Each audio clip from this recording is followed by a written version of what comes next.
আমাকে মানুষ কিছুটা বাচ্চা খাই। আচ্ছা দাদা আপনার সব পাও করে দিয়াম কারণ আপনি না আমরা সব পাও করে দিয়াম।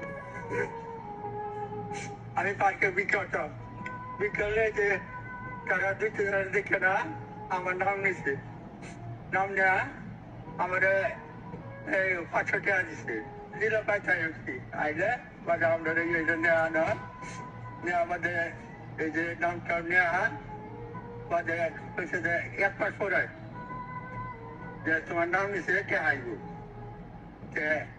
কে আমার নাতিন গেছে ঠাকুর বাড়ি পথে গেছে কে আইসি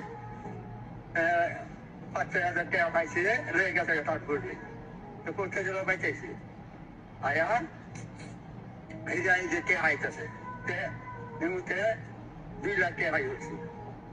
তারপরে আরেক লাগাইছে এই যে জিনিসপত্র দিচ্ছে সরলে সব দিছে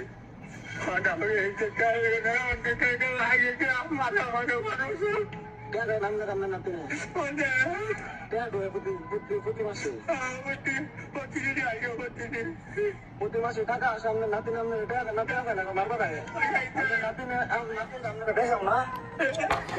আসসালামু আলাইকুম রহমতুল্লাহ।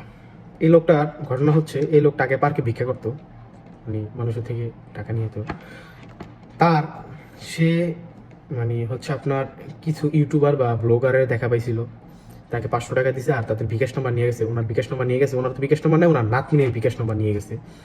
এই লোকটা নাতনিদের নিঃসন্দেহে সহজ সরল মনে দিছে যে নাতনি তো কি করবে, বিকাশ নাম্বার দিছে। এখন ওই বিকাশ নাম্বার থেকে ব্লগারের থেকে যারা যারা ওই যে প্রবাসী টুবাসী যারা আছে ওরা টাকা পাঠাইতেছে ওই বিকাশ নাম্বার তো ওনার না, বিকাশ নাম্বারটা হচ্ছে ওনার নাতির।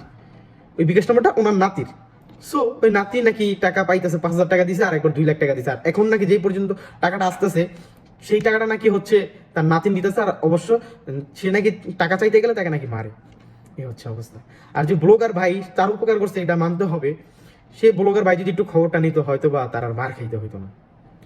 আমার আকুতি থাকবে যে ব্লগার ভাই আপনি যে কাজটা করছেন বা ইউটিউবার বা যাই হোক ভাই, আপনি বহুত মনের একটা কাজ করছেন। টাকাটা সে পাইতেছে, বাট সে পাইতেছে না, তার নাতনি পাইতেছে। আর অথচ সে তার নাতনির কাছে মাই খাইতেছে। ভাই আপনি একটু যাবেন তার কাছে গিয়ে একটু কষ্ট করে ভাই তার নাতিকে থেকে তাকে মুক্ত করবেন ভাই।